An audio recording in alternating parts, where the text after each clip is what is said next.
So with the organic content, there's low or no cost per lead, other than paying agencies to kind of coach you how to do it. If you don't know, we have some free information online on one of my Home Pro coaches websites that will literally tell you gear list, what cameras to buy. You can start with an iPad and a gimbal, for crying out loud.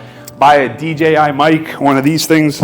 It's not working because it's red right now, but it's one of those things. So the lead generation tactics with no ads required, no ad spend. You got the short form content, you got the storytelling, strategic posting, and like I said, absolutely no ad spend at all.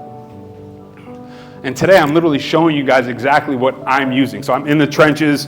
I have about 5 or 6 sales reps. They sell roofs, windows, kitchens, and all of them, I don't know if anybody of you seen my ads. Some of you might have, impact window ads that I have out there right now. And some of you are business owners, if not most of you, some of you own homes. And if I'm not showing up on my paid ads on your TikTok, on your Facebook right now, I'm doing something wrong. But it's just Facebook. It's one of those things. Like the ad spend that I have is probably $300 to $600 a day. It only gets seen from probably 30 to 45 minutes throughout that day before the entire ad spend's gone. And you got to get lucky if your client is going to buy from you. Rather than if you're just posting on a consecutive basis